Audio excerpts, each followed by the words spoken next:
Craig Tyson, Dick Starsky, Bill McManus, Juan Pagan, Zili Chow, Joe Lally, Emily Zay. Okay, moving on, we'll have reading of the minutes tonight's. I'm sorry? Call me? Jim Strawhorn. Yes, I did. Oh, here. Okay, sorry. I thought I did. I haven't checked off. I didn't hear it. Okay, sorry. I think I skipped over you. I apologize. I didn't check that. You're right, Jim Strawhorn. I apologize. Okay, next we're going to have reading the minutes. Tonight's minutes will be read by Regina Fay. Thank you, Danny. Good evening, everyone. The minutes of the regular meeting of the Central Queens Republican Club held on October 16, 2025 at Grace Lutheran Church, 103-15 Union Turnpike, Forest Hills, Queens, 11375. The meeting was called to order at 7:31 p.m. Richard MacArthur led the Pledge of Allegiance. Jim Strawhorn read the club's mission statement, and Daniel Mayo did the roll call. Dan Latner read the minutes of September 18, 2025 meeting. Anton clarified that his comment at the September meeting was that Sliwa had a, quote, 0 chance of winning the mayoral race. Thank you very much. The minutes were adopted unanimously. Board meetings in attendance were Daniel Mayo, Jim Strawhorn, Isaiah Vega, Arkadiusz Tomaszewski, and Ruben Cruz. Absent were Joel Solomon, Stan Norwalk, Gerard Lally, Kathy Lally, Craig Tyson, Carol Crone, James Schwartzman, David Abraham, Cecil Levy, Phil Grillo, David Kemp, Emily Zhang, Martha Rowan, Stephen Weiner, Catherine Donnelly, Vic Starsky, Juan Pagan, Gillet Cow, and Phil McManus. The first mayoral debate was being televised on NBC at the same time, competing for members' time. 12 members and 10 non-members were in attendance. The treasurer, Arkadiusz Tomaszewski, reported that the current bank balance was $4,003.71, with 51 members in good standing. Announcements. Joseph Mafia, who ran for state assembly in Manhattan and spoke at the clubs many times, died in August. No memorial was held for him by the Manhattan GOP. The club will hold one, and his wife, Mary Jo, has agreed to participate at club's December 18th meeting. Speakers. Matthew Morgan, previous chairman of the Libertarian Party and candidate for City Council District 39, which is the area around Barclay Center, on the Libertarian line, advocate for abolish zoning to encourage more housing, allowing owners and developers to build as they want, cut the red tapes that's making the city more unaffordable. Jim Walden, who qualified to be on the concurrent televised debate, gave his personal story. Grew up in Levittown, Pennsylvania, and moved to New York City right before Mayor Giuliani with a few $100s in his pocket. Was a federal prosecutor before moving to private practice. Spent 40% of his time on pro bono work. Supported Bloomberg, but sued him 4 times. As an example to solve housing affordability, he suggested giving community boards spot rezoning authority over 70 million square feet of vacant office space that could not be converted to residential. Jim believes Mamdani is an existential threat, mainly due to his anti-cop stance. When Cuomo lost the Democrat primary, Jim felt the only path forward was a one-on-one race.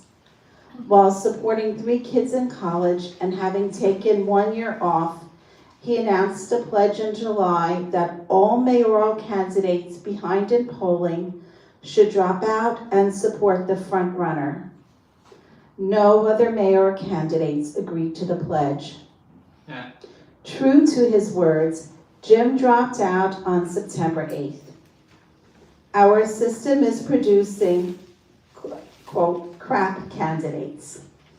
Jim agrees with Jonathan Rinaldi that he would have done petitioning differently. When Isaiah Vega said that he may vote for him, Jim emphasized, "Don't vote for me. I sued to get my name off the ballot." Henry Ikezi, running for Queensborough president, shared that his and his brother's house were broken into within a week after living here 30 years without an incident. But police took nearly a day to respond. Henry was disappointed with the state of DMV and housing projects and highlighted that rising city costs are not matched by improvements in infrastructure. He advocates for supporting candidates who are not puppets and keeping Rikers Island open. Jonathan Rinaldi, running for City Council District 29, advocates that candidates control their own political narrative. Stephen Wong, running for City Council District 20, left early. Every October, the club constitutes the nominating committee with 2 members elected from the floor and 3rd appointed by the president. Isaiah Vega, Arek Tomaszewski, Jonathan Rinaldi volunteered. The other 2 of the 5-member committee are Chairperson Martha Rowan and First Vice President David Abraham. They will report the slate of 2026 officers and 2026 to 2028 board members at the November 20th meeting. Robert Warnock. Sorry, went off. Can you all hear me? Yes. Robert Hornak, past executive director of Queens GOP, was asked to speak but declined. Paul Pogolewski, president of Middle Village Property Owners and Residents Association, invited the audience to attend its October 21st meeting at St. Margaret Parish Hall. Arek Tomaszewski drew the winning ticket of the 50-50 raffle and donated the winnings back to the club. Dan Ratner and Richard McCarthy were the other winners. The meeting was adjourned at 9:02 p.m. Shah Hake was the scheduled speaker, but he texted at 10:03 p.m. that he was unable to find the meeting location. And that concludes the minutes. Thank you very much. Are there any corrections or comments on the minutes of the October meeting? Seeing none, do I have a motion to adopt the minutes? Okay, and done, and seconded by Richard. All in favor, said aye. Aye. Opposed? We're missing a naysayer. Okay, thank you. The minutes has been adopted. Moving on next to our financial report. The treasurer. Alright. All right, our present, balance, we have $4,361.92. That's not bad. $4,361.92. Is that 1,300? 4,000. 4,300. 4,000. And yes, I encourage everyone buy the tickets. We have knowledge on the table. That's mean books on the table and many other stuff. It is always helping us to pay for the room and for the food and all that stuff. So join the club, bring your friends, family over here, and more people better for us. Thank you. Thank you very much. Next, I guess move on to, we have the nominating committee report. Martha Rowan, would you please tell us the report of the officers and the board members? Thank you. We have, read off the names. We met the committee, which was me, Art Tomaszewski, David Abraham, Jonathan Rinaldi, and Isaiah Vega. We met, and the result of our voting came that all of the officers remain the same. President, Kathy Lawley, second vice president, Slo Levy, third vice president, David Kemp, recording secretary, Isaiah Vega, corresponding secretary, Carol Crone, financial secretary, and Sophia Worrell, our name Schwartzman, sergeant at arms, and Martha Rowan, chairman of the board. And we had, I think it's 6 board members whose terms were expiring. 5 of them were continuing on. Vic Starsky felt that he needed to take a break, so Arik very kindly agreed to continue on as a board member. So the 6 board members for this coming term are Art Tomaszewski, Phil McManus, Juan Pagan, Zili Chow, Gerard Lally, and Emily Tseng. Those are the ones whose terms were expiring. They all agreed to continue, for which we are very appreciative. And does anybody have any questions? Or yes, Carol. Does this get voted on when in December meeting, the members vote on this? I forgot what the timing is of that. We met, the nominating committee met the day before, the Tuesday, the 12th, I think it was, the day before the board meeting. Right, And, when yeah. does the slate get voted on by the members? Is that at the December club meeting? I don't. Yes, you'll be voted on at the December club meeting. Basically, once Martha finished the nominating committee report, the nominating committee has done the job to be concluded, and her services, as well as the other members of the nominating committee members, will be thanked. It basically concludes the committee and becomes the December meeting is when we vote on the names Martha had mentioned. If anyone, however, are not on the list, would like to be on it, do let Martha know or let myself know. Okay. And we'll do something about it. I'm sorry, I should have said that. Okay, thank you both. Okay, thanks, Carol, for clarifying that. Okay, are there any comments or questions or anything? Okay. Oh, yes. I just have a brief one just to clarify for myself. Everyone on the nominating committee, for lack of a better word, was a paying member? Yes. Yes. Thank you. Yeah. Okay, great. Thank you very much. In that case, thank you, Martha, I want to thank you for the service of the nominating committee. Thank you very much. Rinaldi? So that concludes the responsibility of the nominating committee. And also, I want to thank Eric Tomaszewski, who served on the committee, as well as Jonathan Rinaldi, who served, and David Abraham, and Isaiah Vega.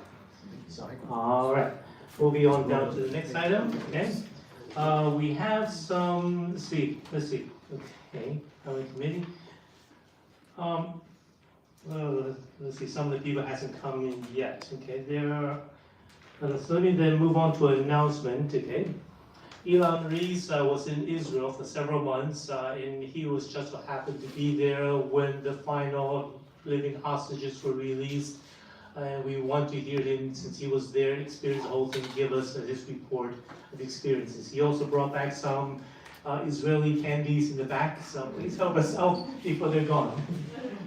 So, please tell us your experience.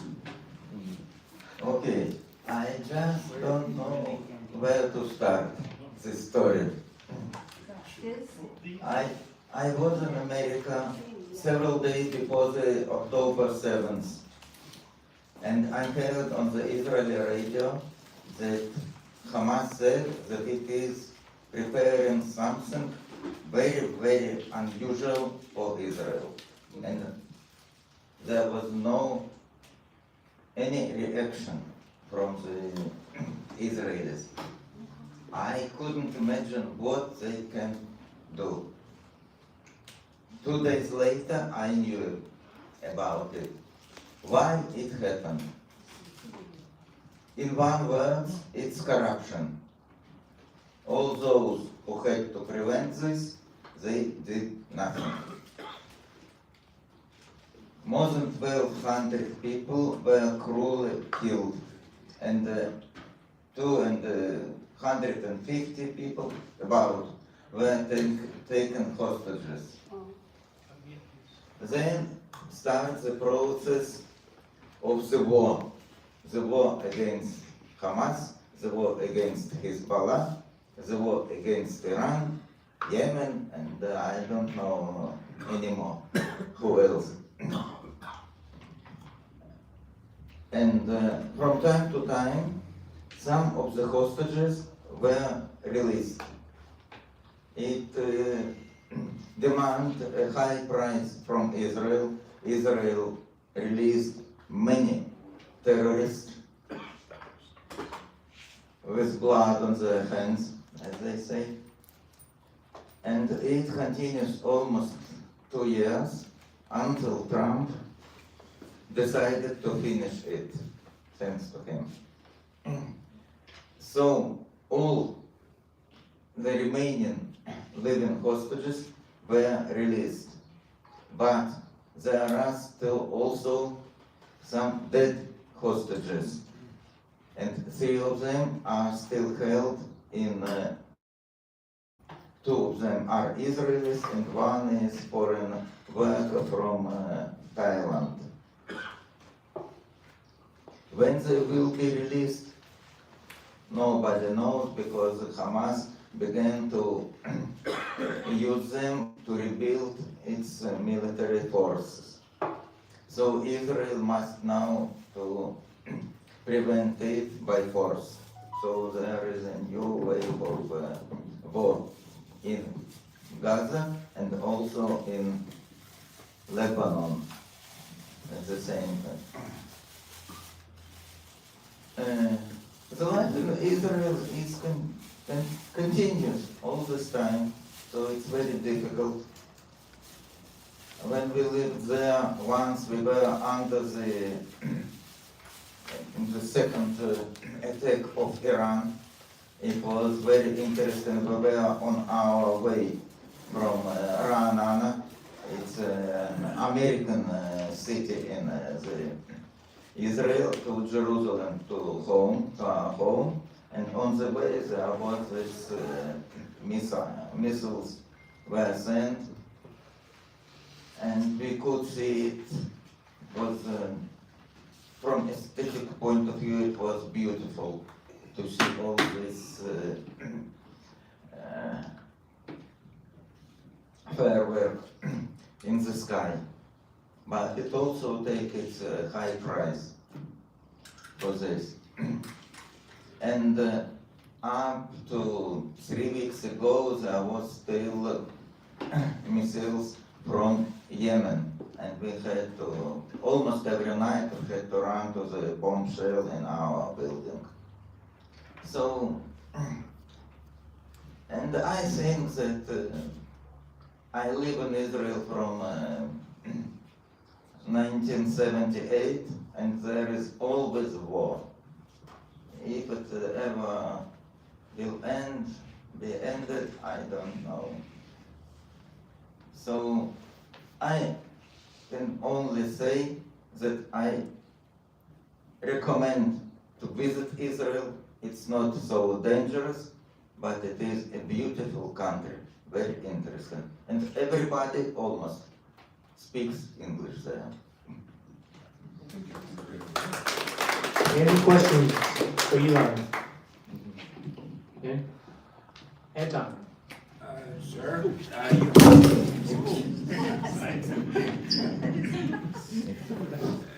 you mentioned like Israel basically was attacked, and what was this corruption you were referring to?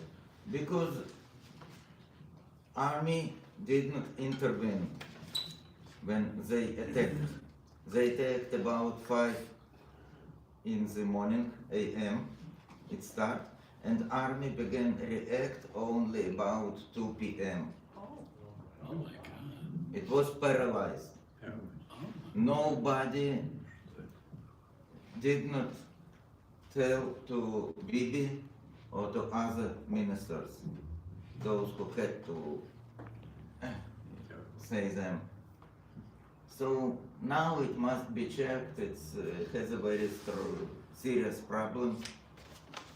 And the same practices are here in America too. We have on the one side Trump, on the other side Mamdani. They belong to different camps. And you know, the same is in Israel, but much, much stronger, this division between two camps. And so, yes. Yes. Right. So, I guess taking it. So you were saying since 1978, Israel had to deal with war. My question is, how is it now when there's no sirens going off and you have to hide? How is it now? Is it peaceful? Is it still a trauma? How are you feeling now that you don't hear the sirens, but you have to hide or whatever? It's not peace, it's just truce between two wars. We live in such situation all the time, I think. Any other questions for Elon?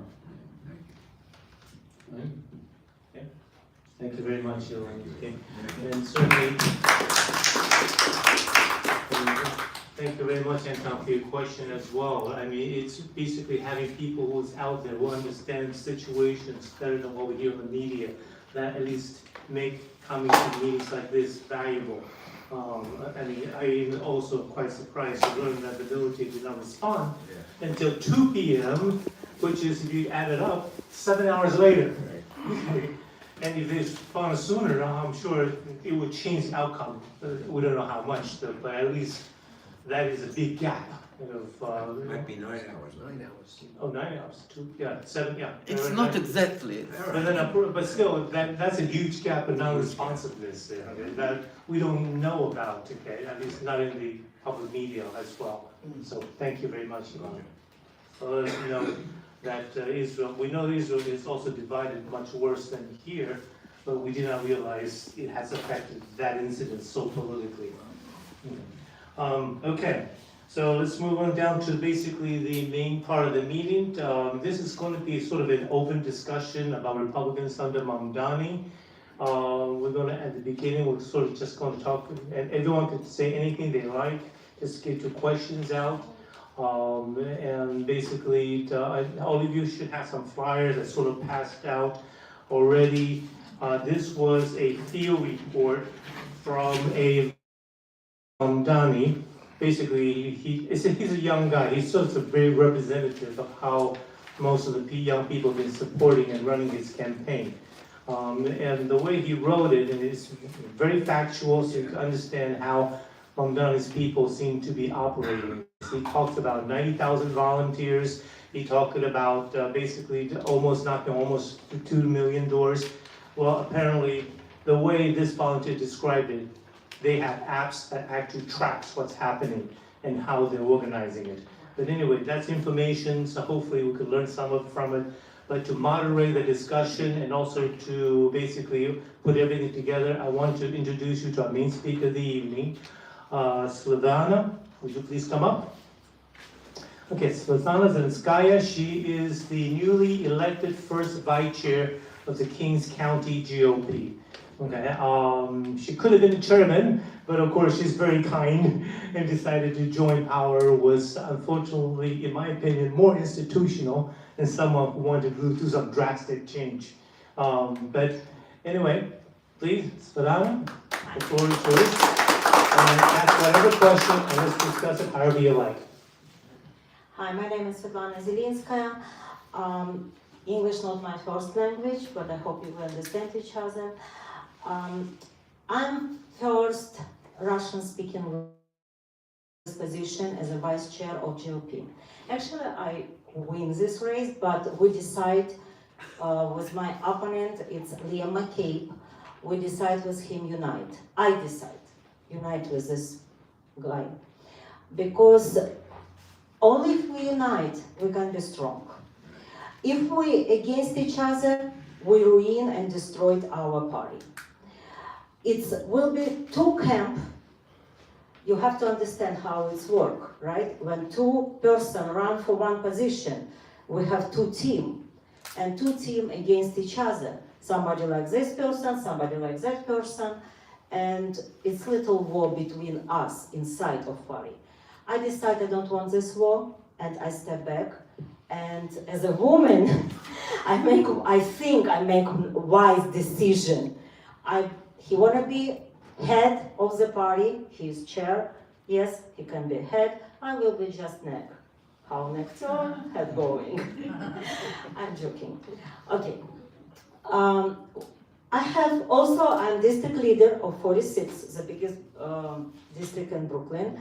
And also I have my political club in Brooklyn, but I have civic coalition, Brooklyn New Wave Civic Coalition.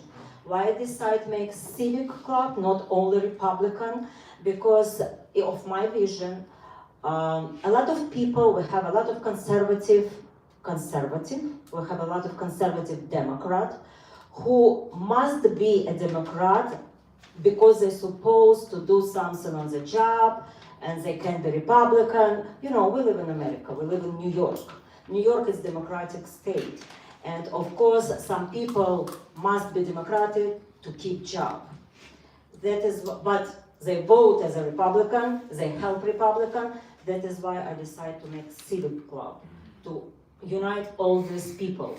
Democrat, conservative, independent, Green Party. I have one person from Green Party. I never knew we have Green Party and what is it, but I have one person.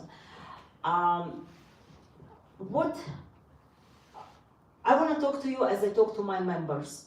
My club almost 400 people. Yeah, because it's Brooklyn. And young people. Why, for me, easy to create a so big club? We work on the election, and I recruit poll workers, and every poll worker I try to keep in my club, to take to my club. Also, people who knows me in Brooklyn, because you know I'm from Russian. I live in South Brooklyn. My district is South Brooklyn. It's most Russian people. Most Russian people very interesting of politics of Brooklyn, in Republican and last year I register, me and my people register 400 new Republican and almost 100 we switch from different party, most from Democrat to Republican. It's around 500 people we make as a Republican. I want to talk to you as I talk to my people from my club.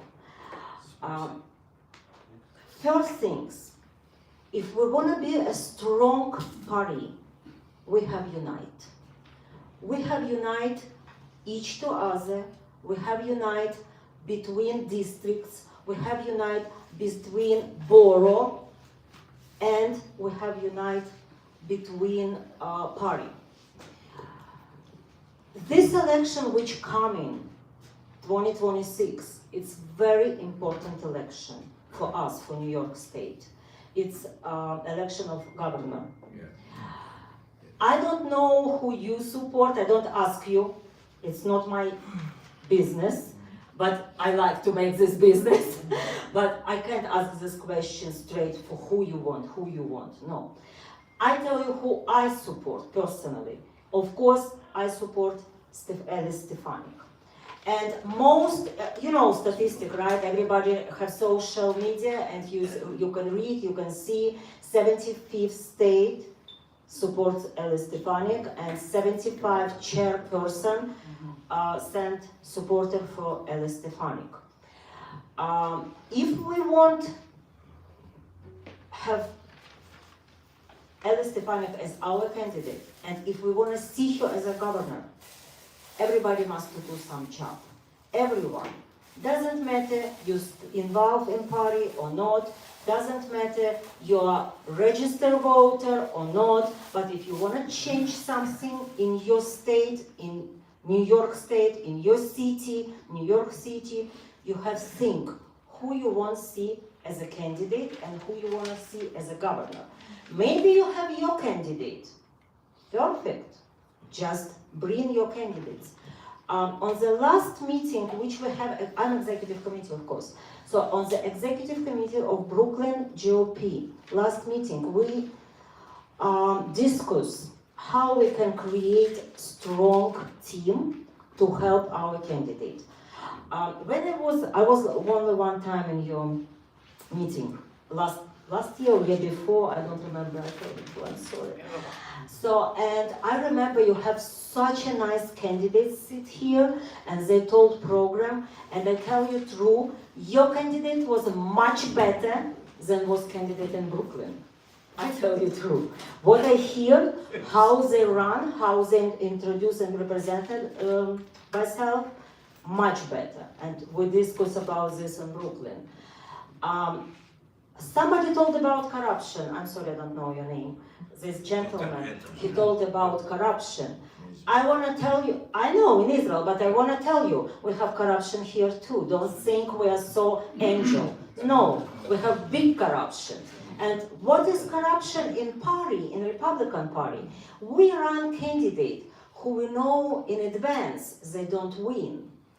Is it not corruption? We just make money. Corruption. We just make money on this, right?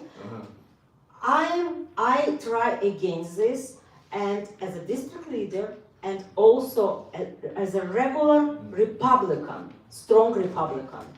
I'm from the first day Republican. I never changed my party.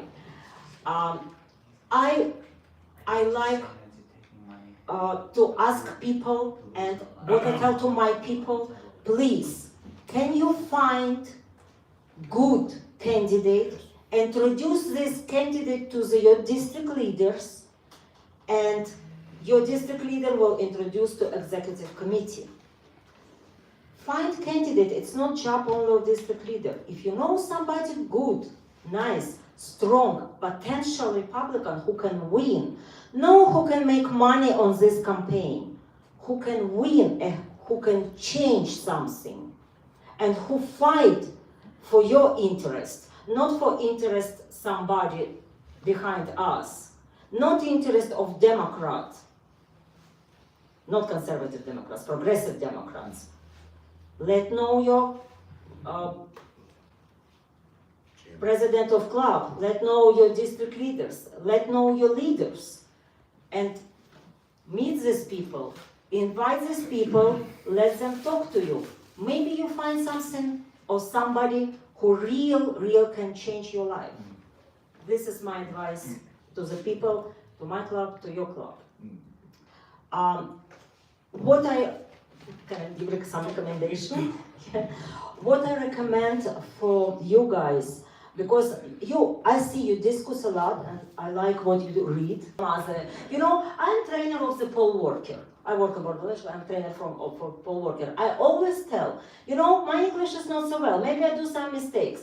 Can you correct me, please? I teach you, you teach. That is why I give you the advice, and I learn something from you too. So, my advice for you people, please, when candidate come to your club, listen what they say. Because I have my experience. In my club come in a lot of candidates. When they talk, everybody tell beautiful things, right? They tell, oh, we will have mountains of gold. We will live, everybody in castle. Everybody will have account with $1 million. Free this, free that. Don't believe free. Free only cheese and mouth catch. Only. Nothing free in this country. If you want to have something, you must put something. You can't have free. This is like a change of energy, change of money, change of something, you know. You pay, you go to store, you pay, you have.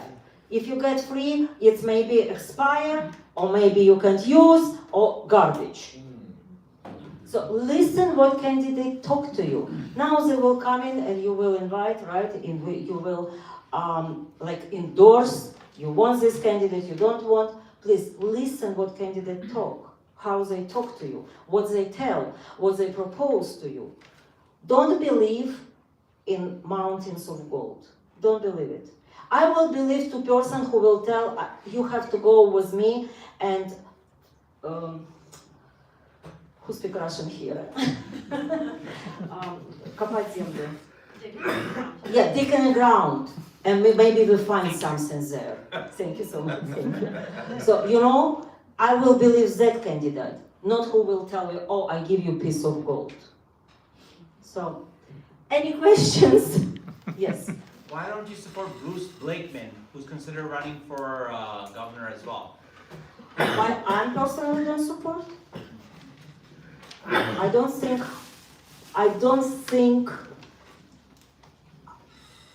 he's bad candidate. No, maybe he's even strong candidate. But I like Alice. Yeah. I'm woman. I support women. I'm vice president. Also, I give my president to another person. I'm vice president of Women's Federation, King's Women Federation. So I met her. I spoke with her. I like her. And as a woman, I support women. It's not discrimination. It's not discrimination. You ask personally about me, but I don't tell, oh, you know, I like Alice, vote for Alice or support Alice. You can support who you like. You ask me, I answer. You choose the person by sex or by... It's not about sex. It's not about sexual, no. I don't choose about sexual. I just told I won't support Alice. Yes. Okay. Do you believe the competition is good amongst the Republican Party? Only why I ask this is because the mayor race, you've seen the Democratic, the 10 candidates or 11 candidates that were up there, how much publicity they got. They were on free publicity. So I ask you again, do you believe in competition amongst the Republican Party? Yes and no. Yes, because when it's race, when it's primary, it's win who is stronger and who people believe it. No, because not always win who deserve to be a candidate to the general. You don't understand what I say.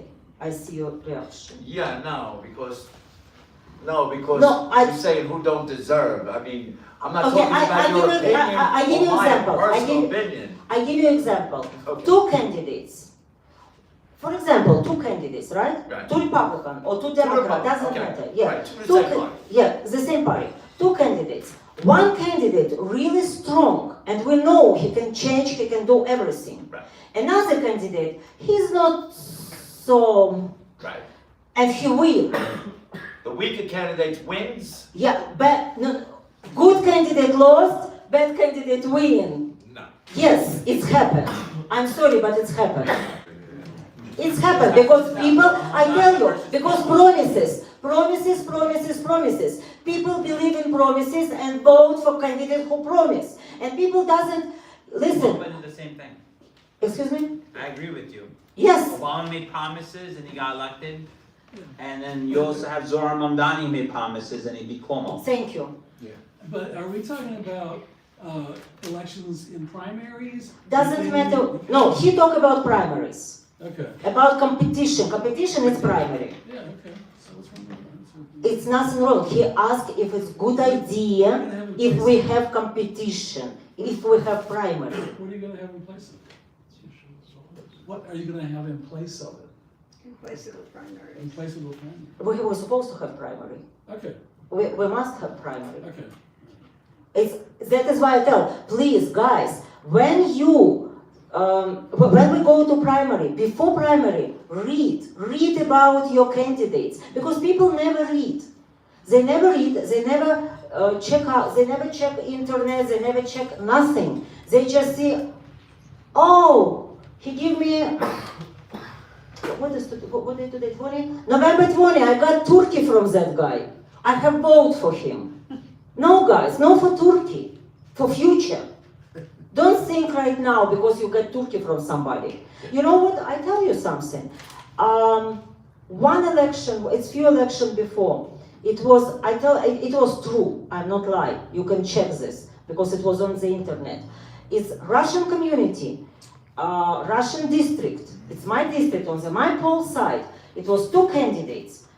And people come in and said, okay, if I vote for this candidate, do you give me Turkey? They promised give Turkey or chicken. I said, who promised? I don't want to tell name of candidate. That candidate, I said, okay, can you go to that candidate and take Turkey or chicken? I can give you pen, a bracelet, and sticker. You vote. They say, oh, I don't want to vote for this person. You know, people, they don't vote for person. They vote for something what promise. Please read and find out about candidates. Yes. Okay.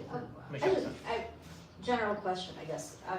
With Democrats, it's like if you have one person and you take their paycheck and redistribute it to 5 people, then you have 5 voters as opposed to 1. So like Democrats always win by promising free stuff. Like how, I'm new to this. This is my first time at a meeting. It's in but Queens? I'm like, yeah, I feel like. I'm sorry, I'm sorry, I didn't do my homework. I'm so sorry. Because I didn't have time, I'm so sorry. Could you tell me, in Queens, how many Republican candidates win? 0. City Council 2. Vicky Palladino. Oh, she re-elected. She's very strong. Yeah, Vicky, she's re-elected. I know, Vicky was together on the conference. She's re-elected, but I said about new candidate. No one. This election, Brooklyn, 0. Only re-elected. Ina Vernikov. Only Ina Vernikov re-elected. That's it. 0. Why? You ask me about Democrat, I tell you. You know what? Problem is, again, I go back, we don't choose right candidates. We choose candidates who we know in advance they will lose. I try to change this. I don't know how it's happened. I just start to be wise, but I think it's possible. It's possible because if you talk to people, listen, it's here maybe 30 people. If everyone talk to 3, 4, 5 people, it will be 150. Another person will talk to 2, 3, it will be 1,000. You know, if we will talk to people, and if you think what we're talking about right now, we will have army who start to think. People doesn't think, they just like sheeps go with shepherds. Yes. Okay, shepherds. Sheep. Yeah. You know. I think it's a matter of education because if you promise free cheese, everybody's going to go for it. But it takes education for someone to understand that life is really expensive because we're 39 trillion in debt as a country, and not because there's a lack, there's billionaires or something. I don't know how Queens work. I don't know. I know how work Brooklyn. I know how district leaders work in Brooklyn. Do you want to know? Yes. Yeah. Huh. Tell us. Only 2 district leaders, include me, take care all Brooklyn. Everybody sit and wait. I don't know for what, maybe for rain, bold rain. Yes? So I have questions and comments. So I read this just now, and I didn't read this, I'm sorry. But yeah, so I read it, and one of the issues that I have, right, and we're not supposed to talk politics at work, but I have this one colleague that he's a Democrat, and he doesn't leave me alone. He's always on my case, and I'm the right person for him. So he made this comment to me, and I'm saying it based on what you said just now. And he said to me, "But you're a black woman." nice. Tell him, nice, I'm black. But no, let me finish. Okay. Why are you voting for Trump? Okay, what do you answer? I said, okay, should I vote for Biden? He's a white man. And he has nothing to say. I don't have discussions with him. I just asked a question. So I just want to know who the gentleman running for governor, what was his name? Because I want to write it down. What was his name? Bruce Brigman, he's the Okay, Nassau I'll County write it down. executive. So, Yeah, he's so on Nassau County. Very popular. I'll write it down, research it. I'm not a Democrat because I don't believe in identity. So I appreciate everything you said, up to the point of I'm voting for Svetlana because she's a woman. No, it's not my point. Okay, so I'm not voting on the Republican side. We're not about identity. Right. And I will not be pulled into a box. And I'm not voting for anyone because they're a woman. I'm not voting for someone because they're black. I'm not voting for anyone. I agree with you 100%. Yeah, right. So I'm not voting for anyone because of skin, gender, whatever. I didn't know there was another person in the race. Thank you for letting me know. Yeah, And I will research. he's looking into it. You know, unofficial or not, I do my research, and if you're good enough, you're gonna get my vote. So I was in a chat, and the chat was arguing against Curtis Lewell. So I told Daniel, I want to come to the meeting, but I need to watch the debates. And I watched all of them. And Slewell was fantastic. He was the best candidate in the race. But here's the issue in New York. And I know it because I have been on the ground in all of the boroughs and everything. The problem is, and this is why the Democrats, because we from the third world, the Democrats have us locked in. Black, poor, third world, all of that. All of that I had to fight against. And they lock us in because we come here and say, hey, we want a better life. We don't understand the American society. We don't understand anything. And we love those handouts. And I've been on the other side, not as a Democrat. I've been on the other side. And once you can give us something, we're going to vote. I don't want nothing. I came to this country because I wanted something better and I'm giving back. So here's the issue that I find. No identity. I will not vote for her. And I just got turned off because you say she's a woman. No, I'm turned off. I don't want to vote for her because she's a woman. And I also want to make another point. The mayoral race, I think we've been too late before we start getting the candidate. And I agree, we should start getting someone as early as possible. Because we have this crazy guy who's going to make New York even worse, Mamdani. I can't even pronounce his name. I want someone like Peter, John, Tom. You know, I don't live in a third world or whatever. But I have to try to figure out how to say Kamala, Mamdani. I don't even know Zoran. I don't know how to pronounce it. I came to America because I thought it was a... I'm not apologizing for it. I left a country to come for something better. This city has a vacuum, but I believe there's hope right now, and I've been on the ground. And my thing is that the Democrats have done a great job in bringing third world people here that have no idea what America is about. And then they bring us here, and the white people leave, and all the merit leave, and then we're left here in a vacuum. So my job, I'm thinking, I'm saying a lot, I'm sorry, that all of us should be sent back home because we have illegals. So the legal immigrants and illegal immigrants should all be sent back home. Me, sure, I don't care. Or we should start again and start re-educating. not in the sense of reimagining. We third world people need to understand what we walked into. We're destroying this country. So my job, I was telling Daniel about it, and I had a little chart that I wanted to show. I'm sorry, I'm like if I'm a speaker, but the chart I'll say, I created here, 200 years, this country, in 50 years, the Democrats have destroyed every institution and left a vacuum. And I argue with my colleagues because I came from another Republican club. A vacuum have been left there. What are we going to do to clean up the city? It's not a stronghold, it's a stranglehold that is left on this city. And I don't want to see a woman, I don't want to see a black, I want to see the best person. And I agree with you, we need to start to understand that we have great candidates, and we have to change the mindset of Republicans. Republicans have a really, really bad stigma of who it is. It's rich, it's elite, it's whatever. And my question is, what is wrong? You come here to be poor? I love a poor country. I want to come here and be poor. So we have to change that stigma. And for me personally, that's what I want to change.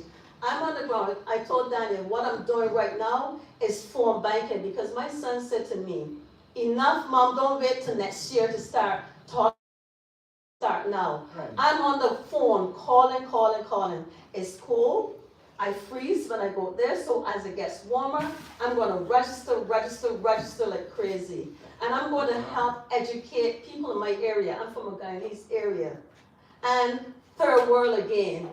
They have no idea about clubs. They have no idea about coming out and being represented or whatever. They sit in their homes. Who's at the clubs? They're not here. Where's the black people at the clubs? You talk identity. I'm sitting here, the only black person among all kinds of white people. We sit home and want someone to do the job. So I'm going to finish here by saying this. We have a chance right now in the next 4 years to get a candidate, not me because I'm not native born, to really get a good candidate, whoever that is, to start showing what the mayor is all about and start to have like a counterpart.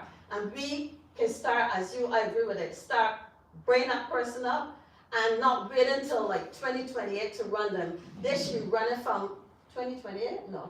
From next year, that candidate should be on the ballot right now already and saying, I'm running for mayor whenever that 4-year term run.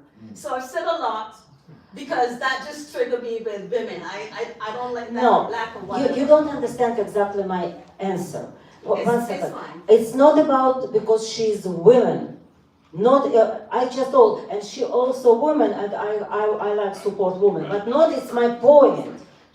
Only because she's woman, I will vote for her. No, believe me, not every woman good. You know. You didn't vote for Harris, did you? Just want to make sure. Excuse me? You didn't vote for Harris, but she's a woman too. Really? Not for Hochul because she's a woman. Okay. Yes. So this lady in front of me made an interesting point about education, and there's also the issue of Mamdani was promising that if he becomes mayor, the buses will be free. The MTA is a state agency, so either he did not know this, or he was counting on the fact that most of the voters did not know this. And Governor Hochul, very conveniently, waited until after the election to step in and say, not only is it a state agency, but she would not allow the free buses because the buses require fares, that the MTA requires fares in order to run. How are you going to pay the drivers? How are you going to pay the mechanics, the people who clean the buses? Not to mention the fact that if this crazy idea went through, it would be a homeless shelter on wheels. But getting back to the point, Mamdani was counting on the fact that voters do not understand what is the responsibility of the mayor, the city, governor, and the state.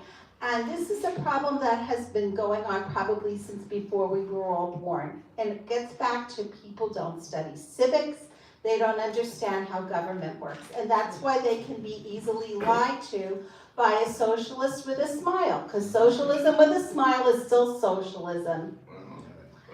I'm sorry, I want to tell you about free buses and trains. If you know, in city of New York, we have free buses and free trains for people with disability after 65. You get half price. Okay, half price, okay, some discount, and some people, they have free, right? So who knows about this? Nobody, only people who get. And people who doesn't know, they never apply, and they can apply for this. But they never apply because nobody told. About education of party, I didn't finish, I want to tell. So in my club, I tell everyone they're supposed to educate it. And every district leader has to go to their district. It's job of district leader. Go and tell to people about who is who, what's happened, about situation, and another things. If we can't change situation,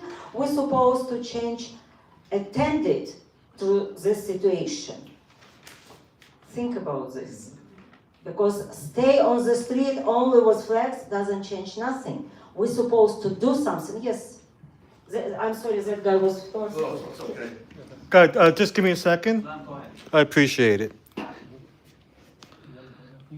If you want to. Thank you, everyone.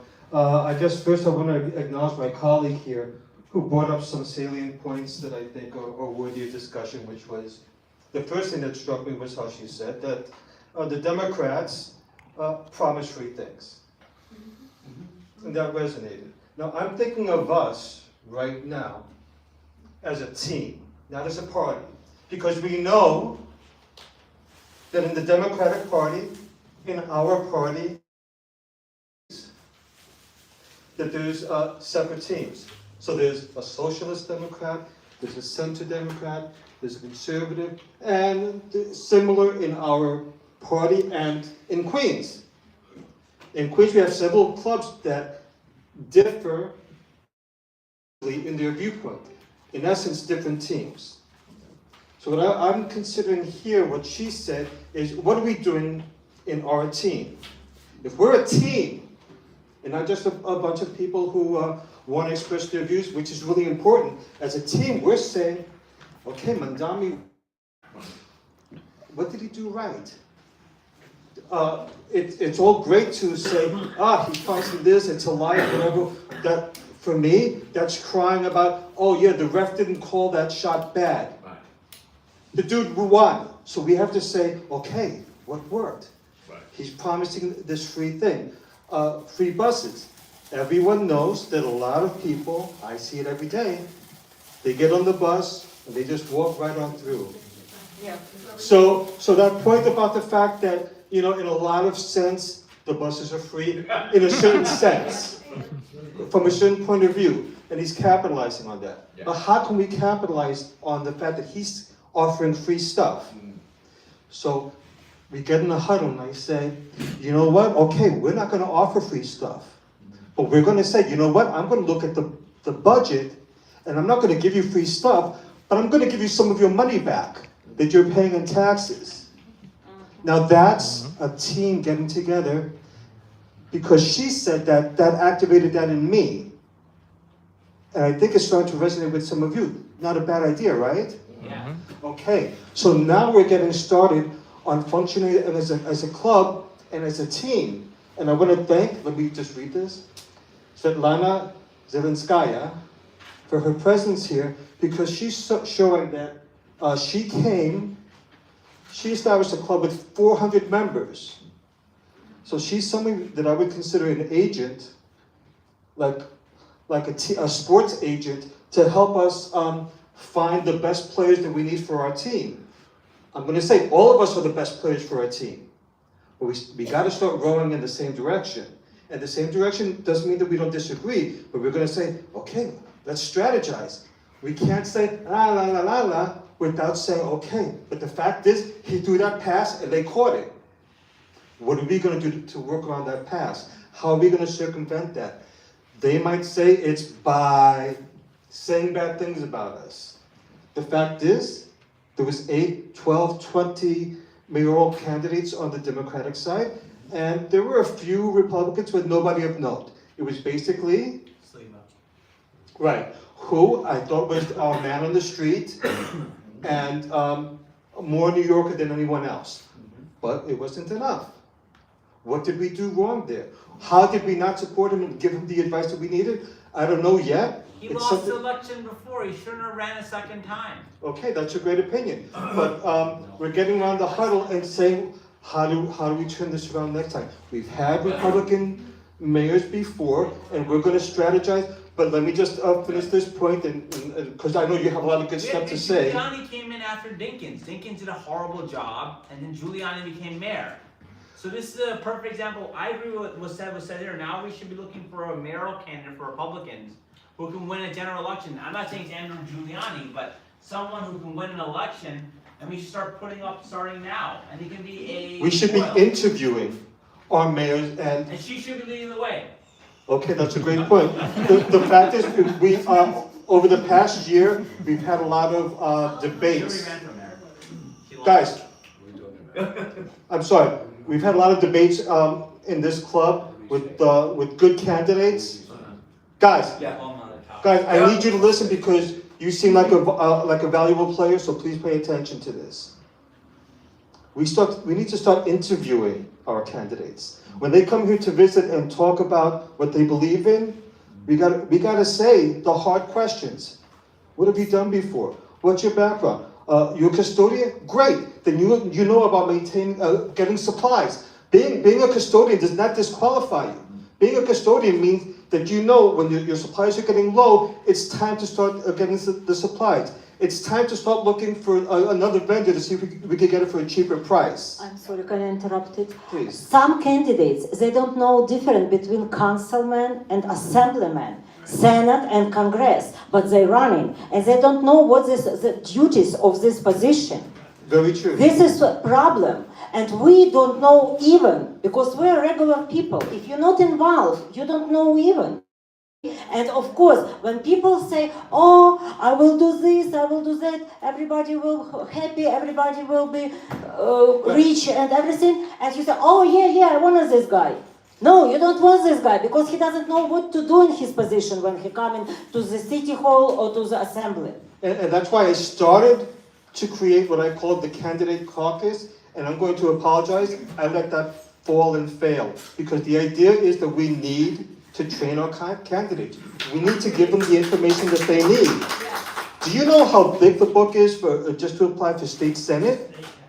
I'll tell you the one person I've learned a lot. I know a lot, but the one person who is almost encyclopedic in his knowledge of how city council runs, the rules and regulations, assembly, and state is holding the camera right next to me.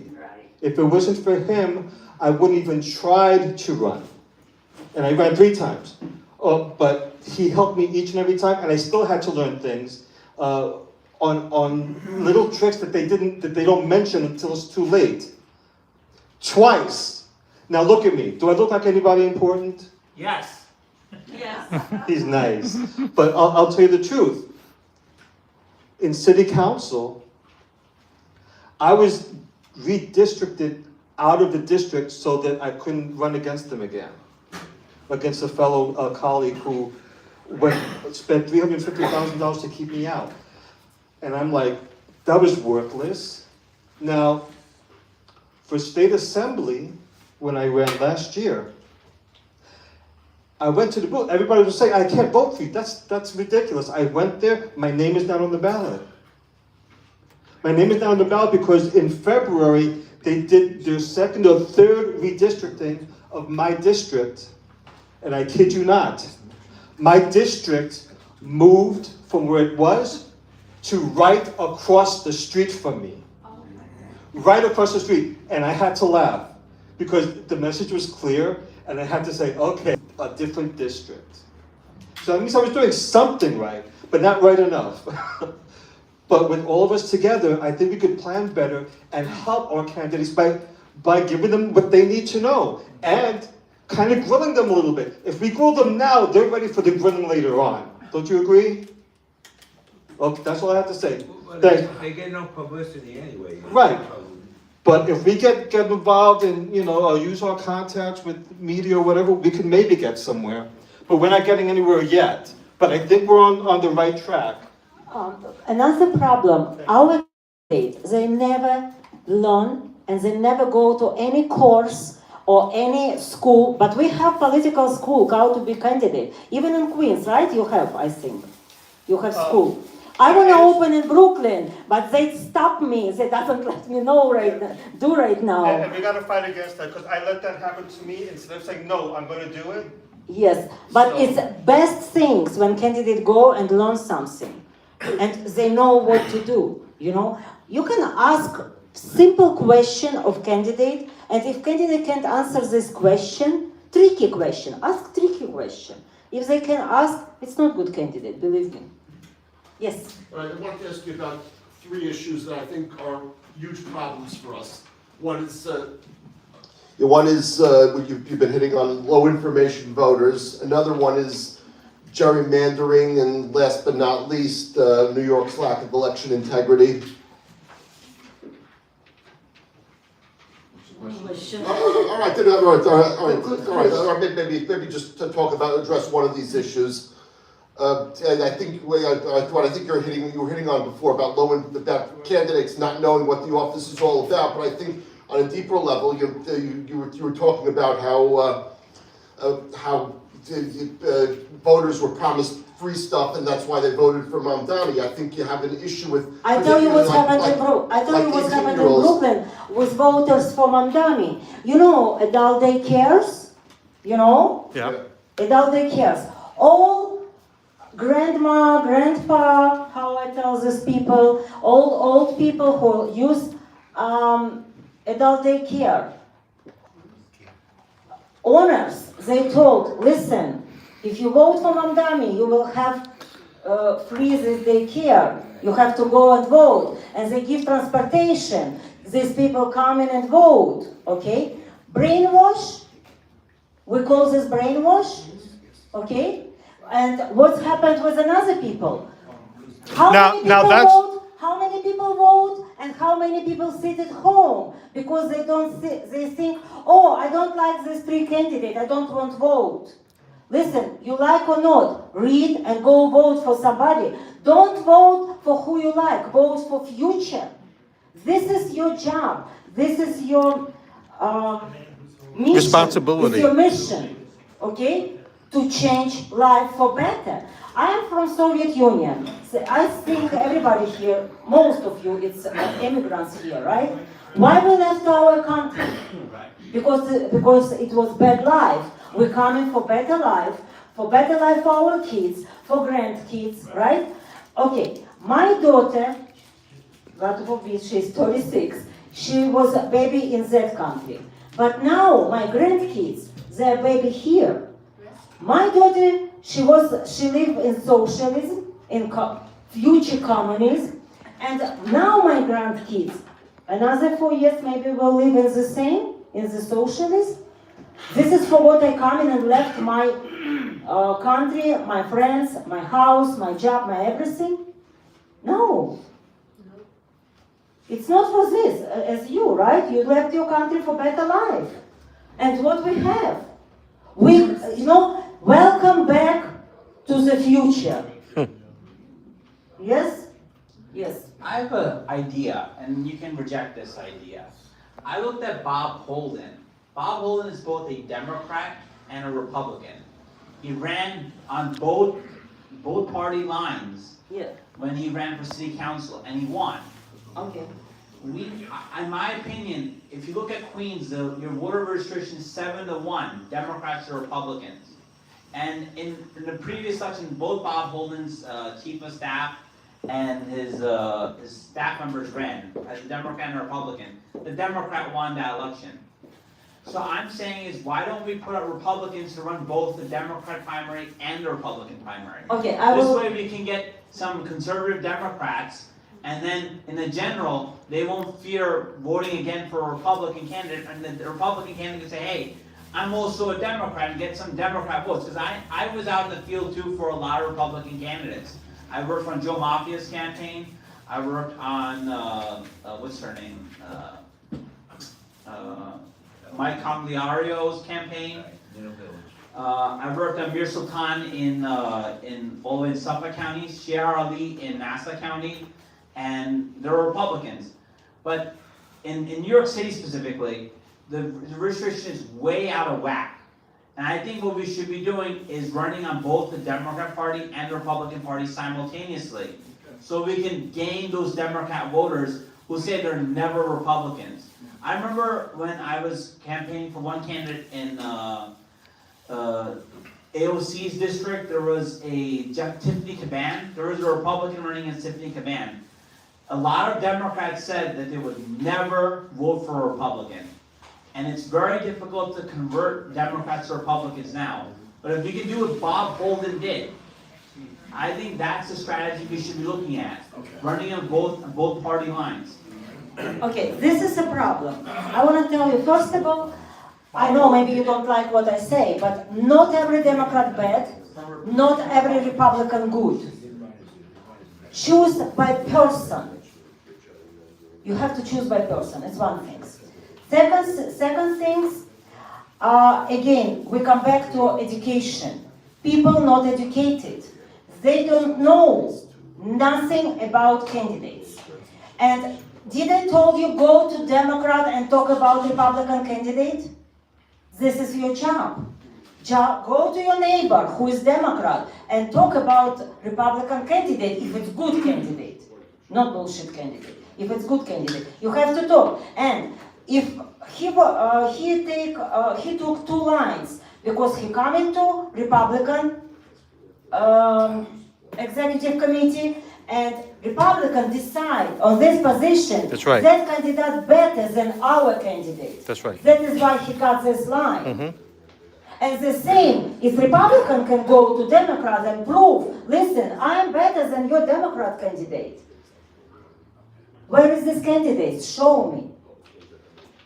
I want to see these candidates. I want to agree with you on the daycare centers things, because a lot of people wanted that free childcare. But I'm from the Muslim community, and I try to talk out as many Muslims from voting for Zohran Mamdani as I could. But for example, he wants to decriminalize prostitution. That's forbidden in Islam and Christianity and Judaism. And he still got their votes. The Muslim community this time around was so focused on having a Muslim, someone was claiming to be Muslim, on the mayoral candidacy, that they blanketly voted for him. This was not a very good candidate. There was a better candidate in Nassau County running as a Republican, Sierra Ali, who did not get elected. And it's just an interesting foil.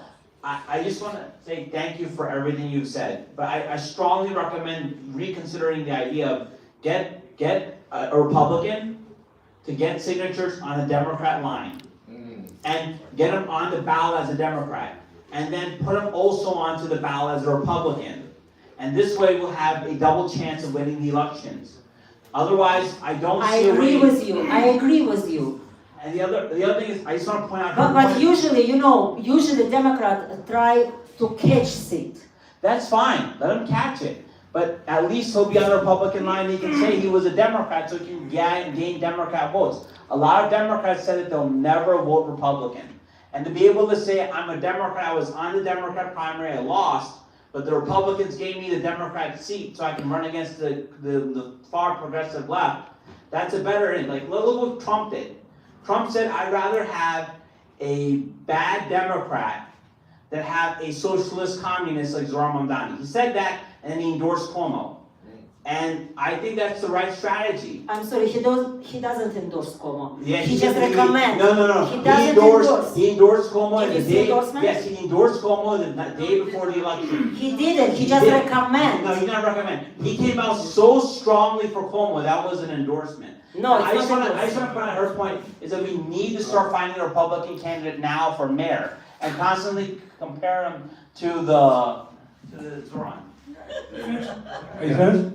You can take it. Thank you. You made some good points. Okay, I like what this gentleman say. I don't want to argue, Because everyone's supposed to think what he said and decide for himself. He's right, and little bit I'm not agree. But he's right. But you have to be a registered Democrat to run in a Democrat primary? Exactly. Yes. Exactly. Yes, yes. No. Democrat primary, yes. For Democrat primary, you have to be registered Democrat. For Republican primary, you have to be registered Republican. On a general But on the election. general, doesn't matter. Right. That's it. That's what Excuse I'm me. looking to. I want to respond to a handful of things that have been said. First of all, what you said about looking at candidates when they come to meetings, very, very important. I come to every meeting with something like this, and I take notes as the meeting's going along. I note who speaks well and who doesn't, okay? Speaking well is incredibly important, okay? People who speak well have a better chance of getting people to remember their names, decide to vote for them, and then come out and actually vote for them than people who don't speak well. I want to suggest something that everybody can do whether they're running for office or not, and that is join Toastmasters. Toastmasters is an organization which can help people learn to communicate and lead better. It's a fantastic, it's worldwide. There are about 15 clubs in Queens. I don't know how many there are in Brooklyn. Yeah? Yeah, I know that club. Right? But there are about 14 others, okay? They meet at different times in different places. It's a great program. You get experience, you get guidance, you get feedback. You can go from being a good speaker to being a much better speaker. And any improvement is going to help. Okay. Amen. Another thing, thank you. Another thing I want to mention is you talked about Democrats offering freebies. Okay, what have we got to offer? We've got to do a much better job of messaging. Okay, I believe that one way to decide what you really want to offer is to buy a case of wire-bound notebooks and open them up and just start writing everything you believe. Everything, okay? About politics, religion, social interactions, everything. Just start writing write. And then start winnowing. Go through what you've written and try to organize it. I spent a lot of time doing that. And one of the things that I came up with, I think that we should be talking about offering. We have to have a positive program. If somebody's offering freebies, that sounds great to a lot of people. I don't want to offer that. But what I do want to offer, and what I think all of our candidates should offer, is public safety. Being safe when you go from one place to another, when you go to a workplace, in your home, public safety. I don't like the expression law and order. Law is fine. Order, that just makes me think of people marching in lockstep. I don't like that idea. I like public safety, okay? We have laws. Rule of law is a great concept. Friedrich Hayek talked about it in The Road to Serfdom, which everybody should read. It's not an easy read, but everybody should read it. Anyway, so, okay. You said something about one of your coworkers coming and talking with you and getting into discussions. One of the things that I believe everybody should learn to do better is discuss things. And everybody should read Benjamin Franklin's autobiography. One of the things he talked about that is how he used to be really get into arguments when he was young, okay? And to the point where people said to him, Ben, you get into too many arguments, and he decided to look at himself, and he started figuring out different ways to discuss things with people. He came across a book called Conversations with Socrates by Xenophon, Xenophon, a Greek general who had studied with Socrates. And this guy talked about how Socrates questioned people. Xenophon recounted, to the best of his ability, some conversations that he actually was present when Socrates was, talk about speaking across the ages. This is from 500 BC to the present. Asking questions, just, if somebody asks, answer a question with a question. Don't be afraid to do that.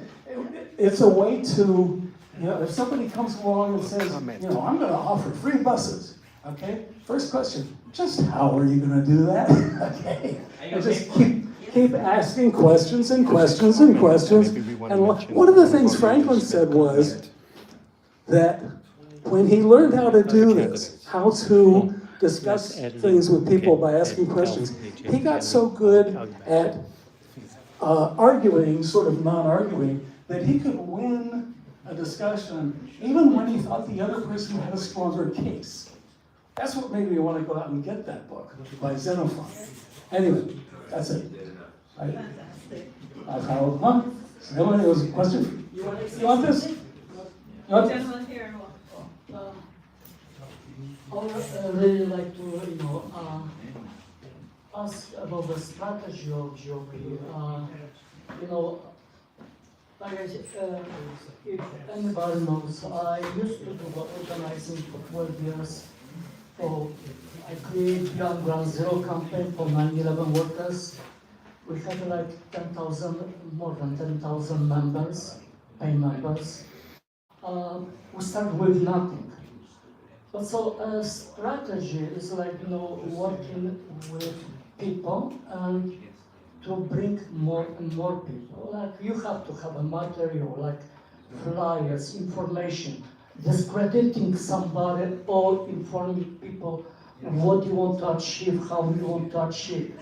Have a survey and table on the streets or in the clubs, in other places, to bring people but everything is like right material, like right flyers, like right booklets about our achievements and also about other people who promise a lot and the promise just never keep it. And that kind of stuff, I would like to hear it from you. Okay, well, I will talk only about myself. What I personally doing, I do a lot of, I call this tables outside. I stay next to the big supermarkets, I put table, I put register forms, and I try to register people. I just stay like I register, please, not only before election, not only before election. Now, you're supposed to, if you want voters in June, we're supposed to start now already, okay? And we start talk to people. And people, especially lonely people, they like talk each to other, and they stay with you, and they talk. And after they going to the boardwalk, they sit with a lot of another woman, man, and talk. Or they don't go to daycare, adult daycare, or they go to kids, or maybe kids go to parents. We talk, we give some flyers, depends what we want. I give flyers of my club and I invite people to my meetings. Some people come in maybe once, never come back. Some people stay. Some people come in and after a long time come back. But people talk, okay? Another thing, social media. What we have, I'll talk about Russian community. What we have few guys who has own channel on the YouTube and on the Facebook and Instagram. And another things, how we create people and take people from the street. Any protest, any event outside. Now we have every Friday, we have on the Ship's Head Bay, people, Palestinian people. It's not real Palestinian who care what's happened in our area. It's people who they bring by bus, pay $20 1 hour, they stay 3 hours, cover face, okay? And they protested for Palestinian. So, and against Israel. So people, not only Jewish people, black people, Chinese people, Even Palestinian some people, Pakistani people, Georgian people, Russian people, and all nationality come in on our side. And every time we meet new people who come in, so and we have conversation, because we stay 2-3 hours, we talk about something. You know, what I doing, I tell you something. I know it's funny, but I often go to the Russian supermarket, Net Cost, I think you have. So when I go to the Net Cost, or even if I go stop and shop, or somewhere, if I stay in line to cashier, and people start, oh, it's so expensive, oh, this, oh, it's not good, oh, that's not good, I start talk to people. I give my card, call me, come to me, we will talk. And I tell you something, I don't know a lot of people who call me and ask help. I never saw these people in my life. But I have a bunch of people who call me when they need something, or just talk, or before election, they call and ask for who we vote, and I always tell, listen, don't ask me for who we vote. Ask me who is candidate. I tell you and send to you information about every candidate, but everybody gets brochure. Every election you have brochure with your candidates. Just read again, just read. Educate yourself, educate your people. And if you go to some party, your family party, somebody, little bit talk about. Anyway, we talk. Don't talk only about what drink is better. Talk what life is better. You know, my point was to make GOP grow. Yes. I mean, when you have outside. From my own experience, if I would say that I want to have a march on the street to the Union Square from Lower Manhattan, and we said this first march in May 1st, we're going to have 300, 500 to the cops who's supposed to protect us. They said no, we can't give you a street.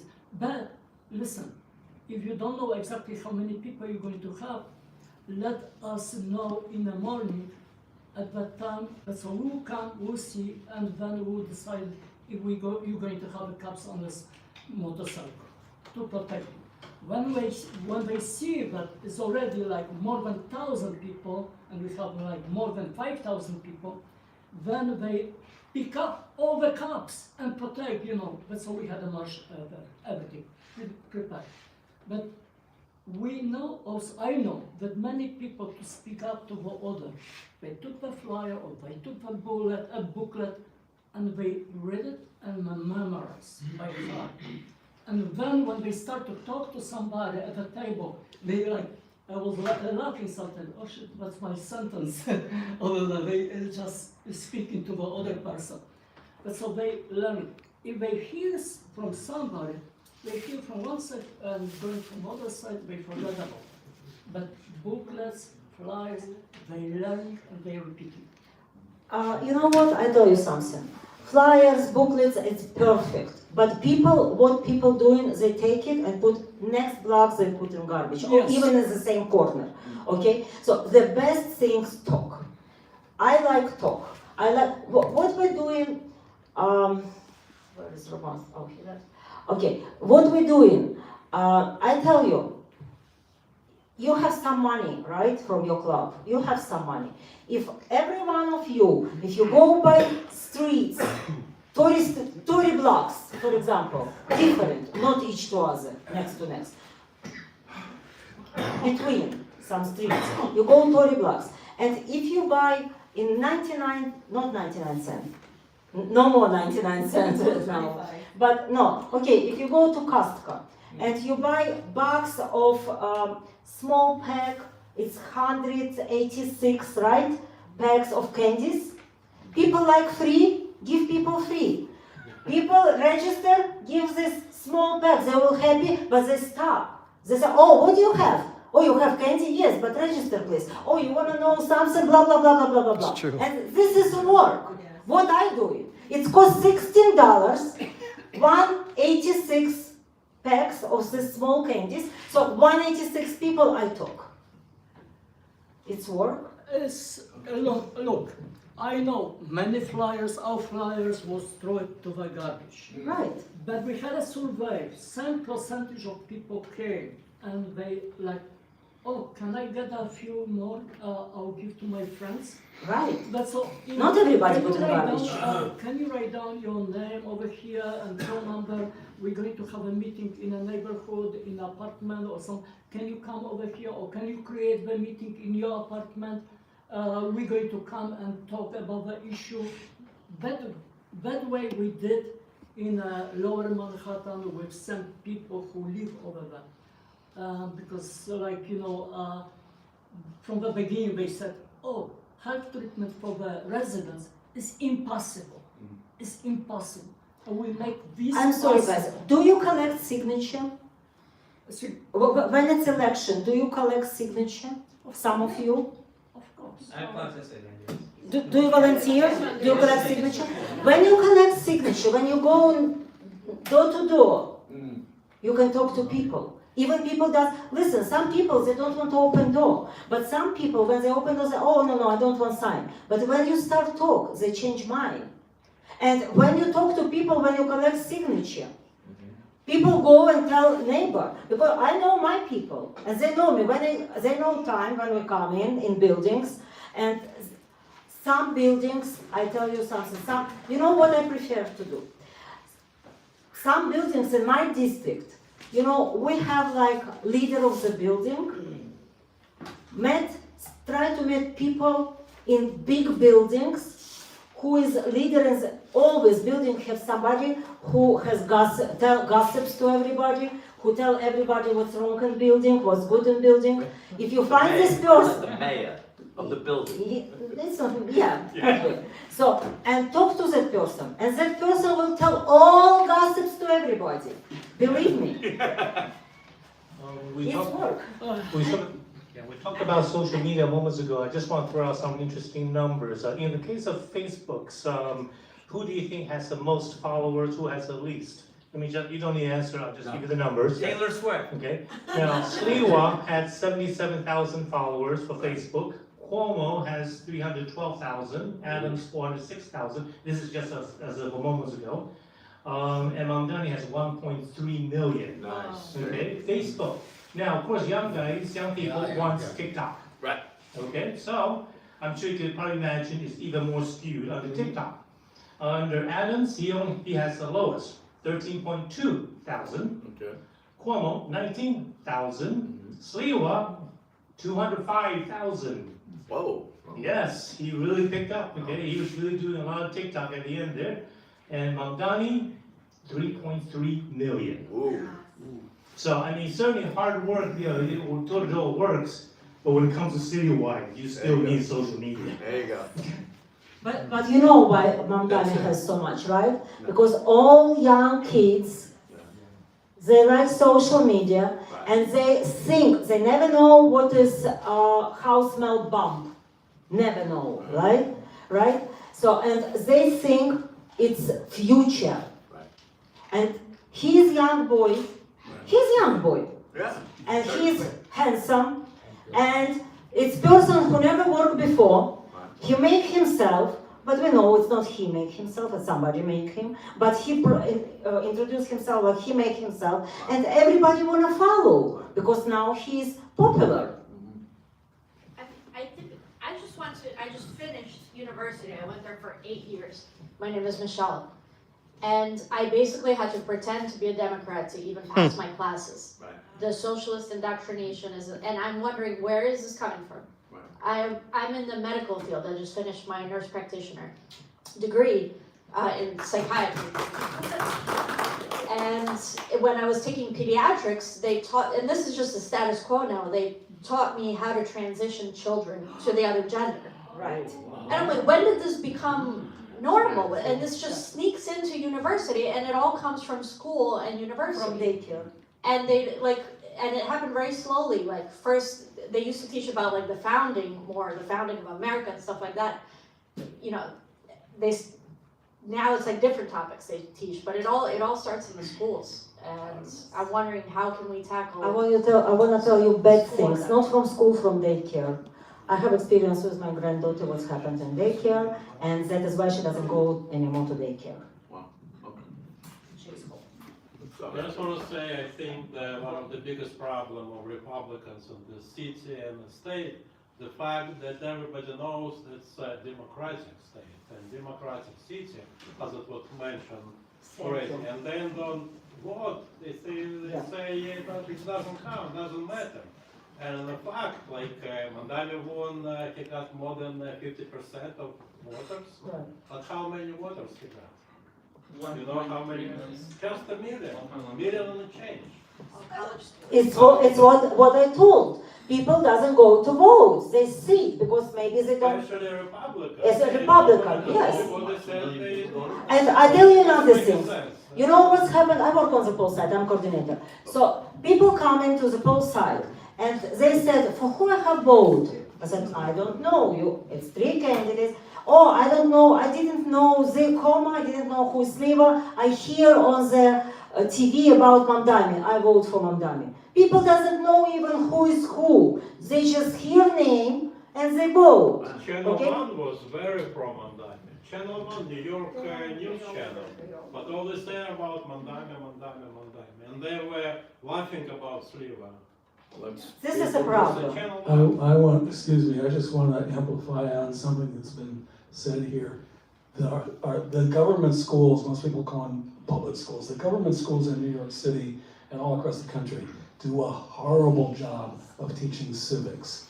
Okay, I was very lucky. I took civics a long time ago. One of the things that I learned about was capitalism, all right, and how capitalists could make money, and there's nothing wrong with that. But here in the city, the teachers' unions have a stranglehold on the schools. We have to have school choice here and get rid of those. It's horrible. It really is. That I think that's the only way that the election could have turned out the way it did. Okay. But it's dependent from government. Yeah. How government provide, they doing.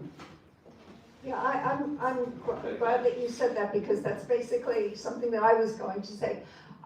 There are two things. No, I'm glad you did. I'm wondering if this. I think it's really important, and I know that this is hard for all of the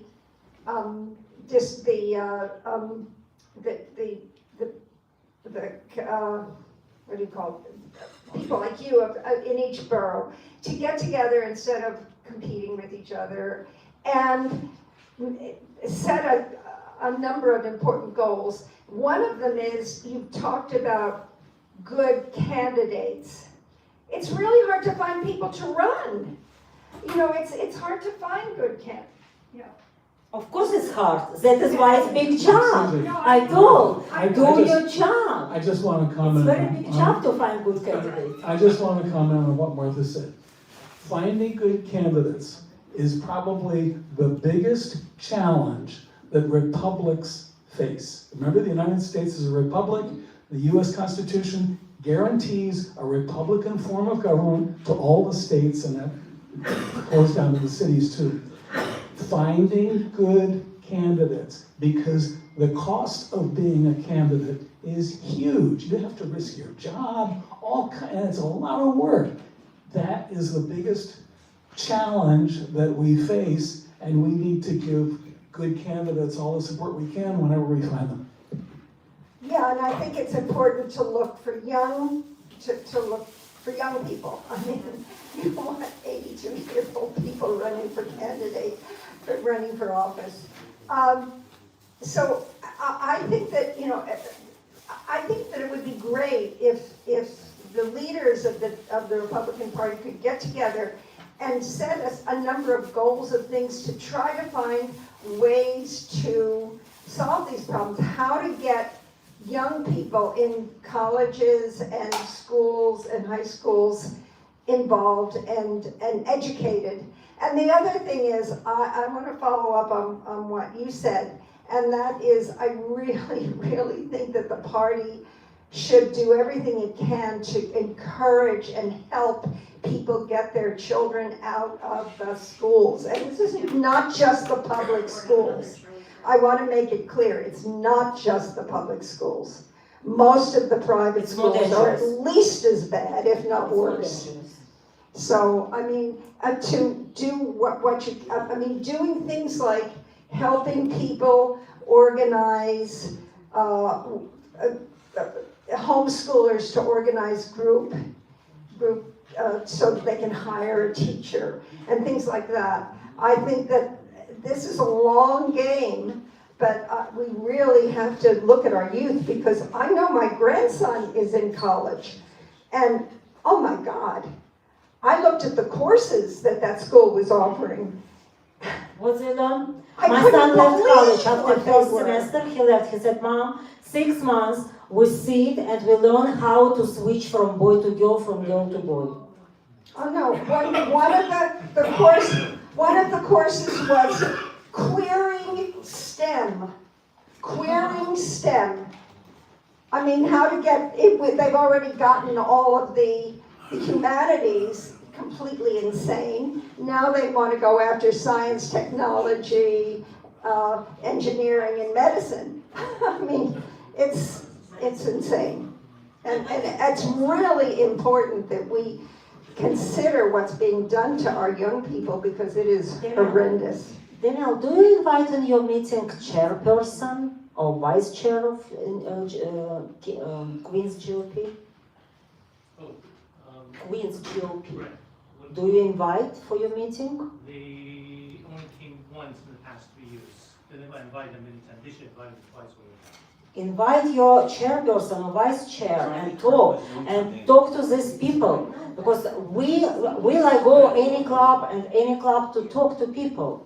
So invite, maybe you open something new, because I don't know Queens system, I don't know people in Queens, and I don't know areas, and I can't give right advice. I can give in general, but maybe your Queens leadership, maybe they will talk to you and give you good advice and tell you how you can help your party in Queens. They also watched the video too. There you go.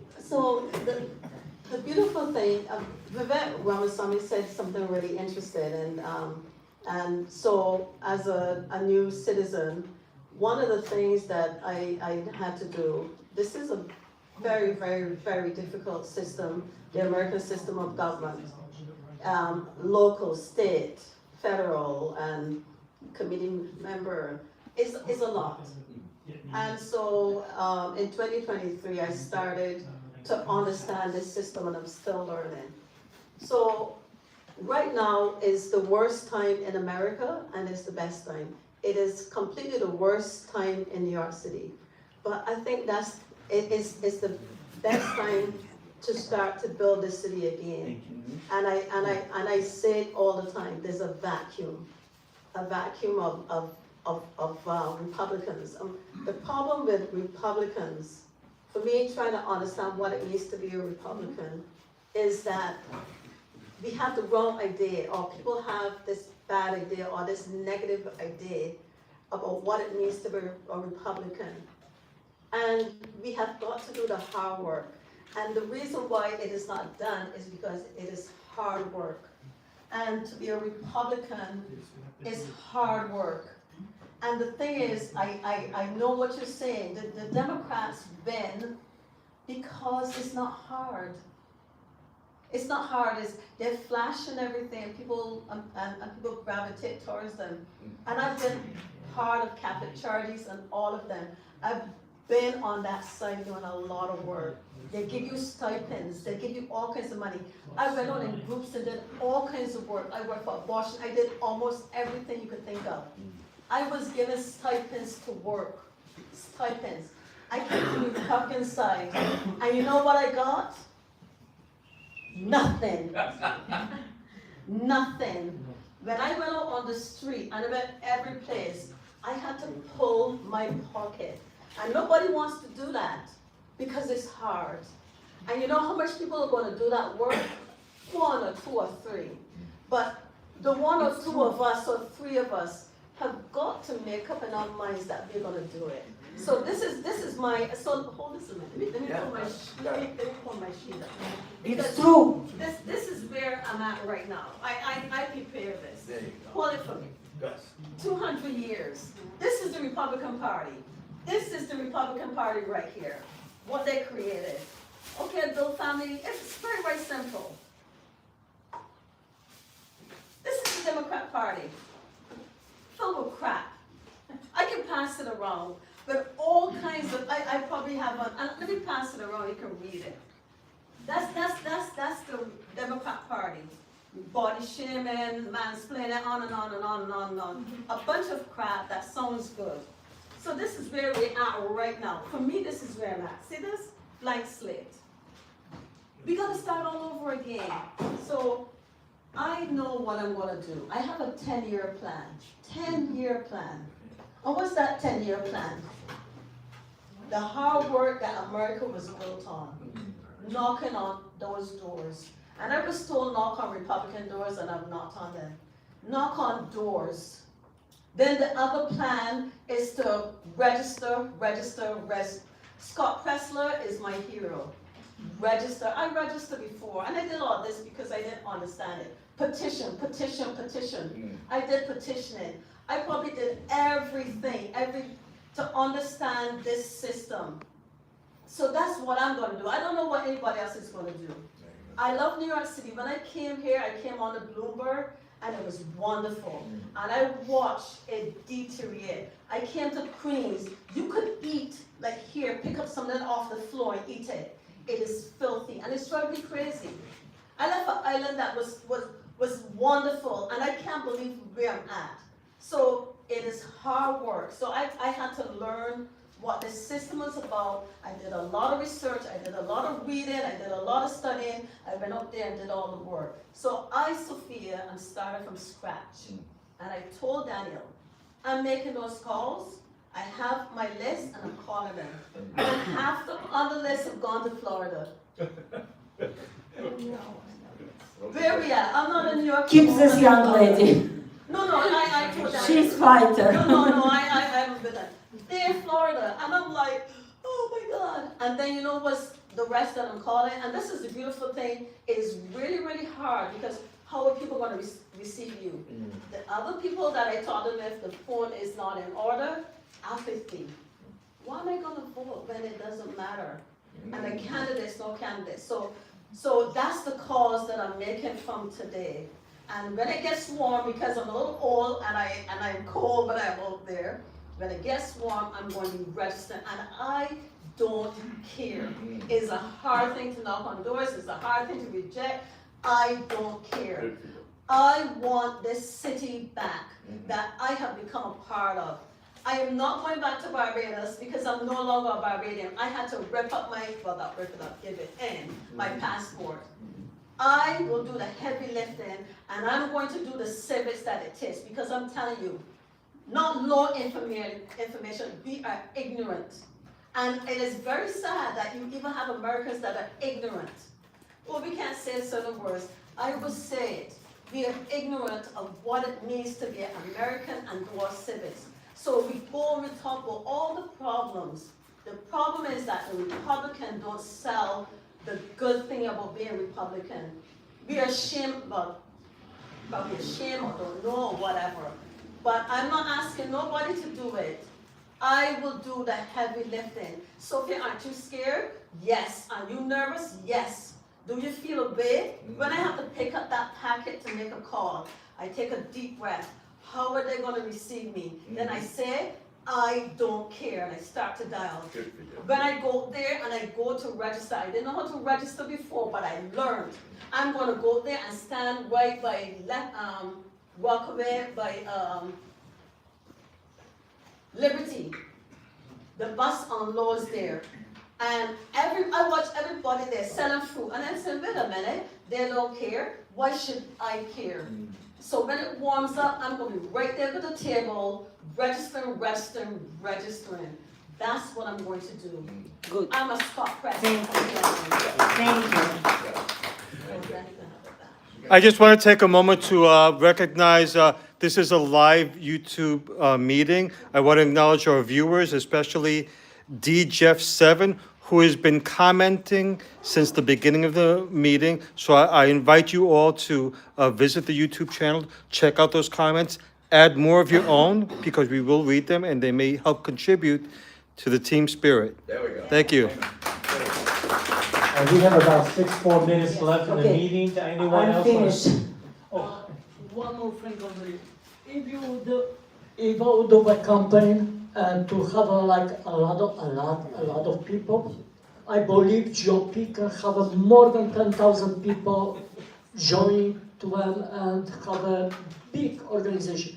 If they would pick up the issue like what Marta said about education, what you said about education, and make a campaign about education. What I noticed, many Republicans are scared to be even said that I am a Republican. If you give them something that they can speak up about education, how terrible it is, how misleading the people are, and not educated, then you can have a lot of people. Trust me. I think, I'm so sorry, I think this is job of the district leaders.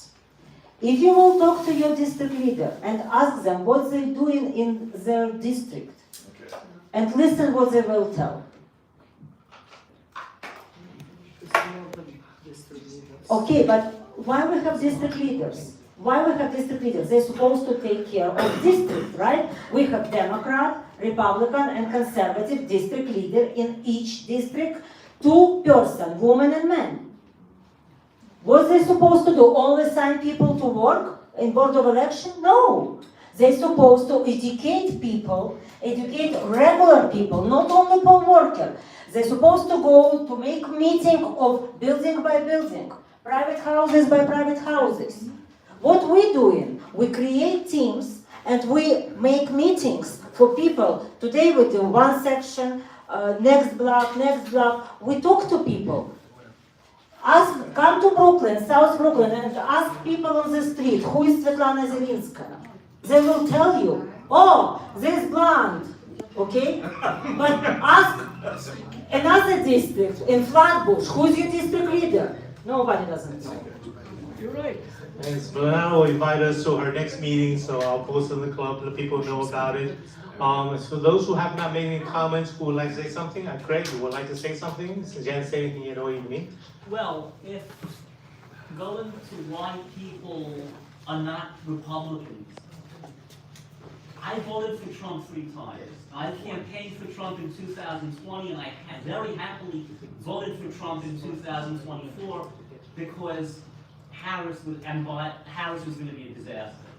But what hurts Republicans overall, the average Democrat thinks the average Republican is a complete schmuck, denying election results whenever your candidate loses, or denying climate science. And don't get me wrong, I drive a gasoline-powered car, I have a gas stove at home, I'm not afraid of that the sea level is gonna, overcome, it's gonna flood New York City. Right. But you gotta, while the Democrats are exaggerating the problems, we can't ignore those problems either. Right. So that's what, in order to, this is the Northeast. And I've been a Republican, I registered as a Republican when I was 18 years old. Jimmy Carter morphed me into a Republican. And I was happy with Reagan. And I think Reagan was the best president in my lifetime. Okay. 2 terms, he had a conservative agenda, and he accomplished that conservative agenda without abusing his power, without ignoring court orders, without ignoring Congress, Right. without insulting people. But he was a really good conservative president. The economy was great through most of Reagan's administration. And that's why, being here in the Northeast, Republicans, the average Northeast Republican is not for banning all abortions, is not for letting any adult have a gun. There's certain issues that in the Northeast, as Republicans, we have to bow down to the Democrats a little bit. This is not Texas, this is New York City. We've had some good Republicans here. Rudy Giuliani turned this city around. This city was a big shithole until Giuliani took office.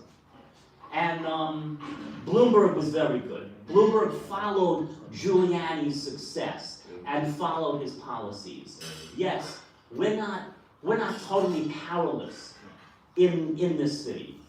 But you gotta have, Sliwa was a great Republican. I loved Sliwa. I campaigned for him. I went to all his fundraisers. I can't explain why he only got 7%. I cannot explain that. I can. Well, I've heard other explanations, yeah. Okay. But we're not totally screwed being Republicans in this city. We've had successes. We gotta learn how to attract voters in this city. We've done it before, let's do it in the future. Thank you. This is Richard, Mr. McCarthy, you want to say something as well, since you haven't said anything all night? Okay, I guess Michelle, I hate to put you on the spot again. Elon, you haven't said anything, would you like to make some comments? Okay. Let's see, who else says, Carol, you want to say something as well about tonight's Oh, topic? I just enjoyed hearing everyone's, different, interesting and different viewpoints, and, admire, Sophie for her real dedication and enthusiasm. Yeah. Okay. Where am I gonna go? Jeff, do you want to say something? Thank you. Okay, Joe, Joey, yeah, sorry, so. Okay, let's go on this side, I guess, let's see, Joel says no, okay. Sure, Ramas, are you sure you want to say something, Ramas? I'll let you say. Okay, all right, so in the meetings, we've got 2 more minutes left. I want to size it up to, Sure, go ahead. you know, Don't you can give the mic, so you you don't. said education and everything. Sliwa, and somebody's repeated it, that on the debate stage, that Sliwa is the most educated one on there, in doing issues. So we know we got a smart one, and that's what you said, they must know the issues that are at hand. Yes, definitely. They gotta have a personality. Mamdani has a personality. He won the people on his personality. Yes, he promised them all smokes and mirrors, and we're gonna have to live with the 4 years of that. And as he does his terms, his 4 years, we'll see. We'll see what's going on. And maybe it'll be the Republicans' turn then. If maybe it will be. But what I'm saying is that we learned from this. Daniel wrote, printed up what Mamdani did good and how he won the people. We can learn from it, and we can get together and, like, as a team. Thank you very much. So I guess you probably thank George, that was great. From the flyers, you've probably seen there, I passed out earlier, this is a story from one of the 9,000 volunteers that helped out Mamdani. And if you read this, you realize he actually just liked the excitement, okay? He doesn't really, he's a young kid, he's in his early 20s. I mean, he didn't vote for him though, okay? But he just enjoyed to be part of the crowd. And that's what Mamdani seems to have done there. I mean, the free Metro card, and then somebody say, okay, put the stickers on there, and you get a free poster. So, and I'm sure you heard about his scavenger hunt in August as well there. I mean, apparently that was attractive to young people, okay? I mean, certainly that's something we could learn there, even though we're a little bit older than his voter base, but we definitely need to pull them in into our group, so which means we need to learn from them. Okay, it's 9:30, so I guess for further ado, let me announce the winners of the 50-50. Jim, you want to say something? You just made me think of something. I just wonder if I could amplify on Sure, what go you ahead. said. And that is, I'm not sure how many of us are gonna go in for, having fun and games for young people. But I wonder if we could, develop some kind of an educational program for young people, to bring them into campaigning and working on campaigns. Just a thought. Yeah, there you go. Yeah, okay, exactly. Maybe a game match, put a sticker on these cards, something like that, yeah. Okay, every meeting they go to, and they get I don't know. That's great. Yeah. Okay, the winner of the 50-50 raffle that was drawn by Svetlana is Basic Art. Oh gosh. You won the 20, we have $50. Does anybody want to be a member? I give in, Oh, okay, so for if the you want to membership. be a member tonight, Eric is going to donate his money to so it'll be a new member for membership. Oh, okay. Michelle, would you like to be a new member? Sure, okay, so congratulations. Iris is going to make you a new member. All right, and the other winners, okay, of course, Eric won again. And also, let's see, the other name, Martha won, and also, there's one more ticket there, that was, oh, George, you also got it, you also won. So pick anything you like from the table. Oh, okay. Okay, so 9:31, do I have a motion to adjourn the meeting? Second. Okay, Georgina, and Eric, okay. All in favor says aye. Aye. All opposed? Thank you very much for coming tonight, and we'll see you in December 18th. We're going to invite those people running for statewide offices. We already have one confirmation for comptroller, Joseph Fernandez is running for comptroller, and we are reaching out to anyone else who have announced running for statewide office. Thank you very much.